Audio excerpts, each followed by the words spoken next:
Ada rektor yang diduga jadi pelaku kekerasan seksual. Masa sih? Jadi Rektor Universitas Pancasila atau UP Edi Tut Hedratno belakangan ini jadi sorotan. Dia diduga ngelakuin kekerasan seksual terhadap 2 karyawan kampus berinisial RZ dan DF. RZ adalah Kabag Humas dan Ventura UP, sedangkan DF adalah karyawan honorer.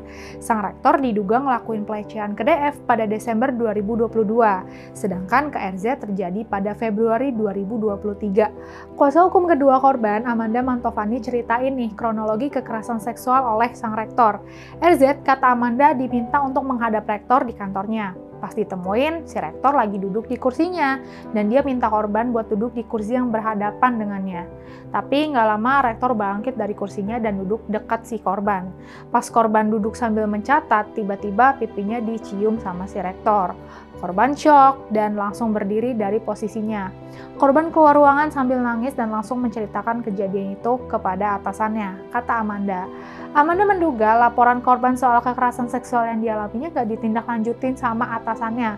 Korban malah dimutasi ke kampus pasca sarjana UP. Awalnya suami korban, kata Amanda nih, gak tahu soal kekerasan seksual yang dialamin sama istrinya. Tapi suaminya curiga sama perubahan sikap istrinya dan setelah didesak akhirnya si korban nih baru mau cerita. DF juga lebih dulu jadi korban kekerasan seksual pas dirinya masih berusia 23 tahun. Hampir sama kejadiannya, Mbak DF diciumin, kata Amanda. Kabiro Humas UP, Putri Langka, bilang pihaknya bakal menunggu proses hukum. Dia mastiin kampus menghormati proses hukum yang tengah dilakukan kepolisian. Kuasa hukum rektor membantah kliennya udah ngelakuin kekerasan seksual ke korban. Menurutnya, terdapat kejanggalan dalam laporan tersebut karena dugaan kekerasan seksual yang terjadi 1 tahun lalu.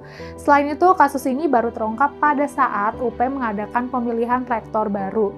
Dugaan kasus kekerasan seksual di kampus bukan cuma kali ini aja terdengar. Pelakunya umumnya orang-orang yang punya kuasa terhadap korbannya. Buat mengatasi itu, diterbitkan Peraturan Menteri tentang Pencegahan dan Penanganan Kekerasan Seksual di Lingkungan Kampus pada 2021. Emang kita terpaksa harus menunggu proses hukum yang sedang dilakukan kepolisian. Tapi kalau kekerasan seksual itu terbukti benar terjadi, pelaku harus dihukum yang setimpal. Di sisi lain, korban harus dipulihkan mentalnya dan mendapatkan hak-haknya. Solidaritas kita untuk korban kekerasan seksual.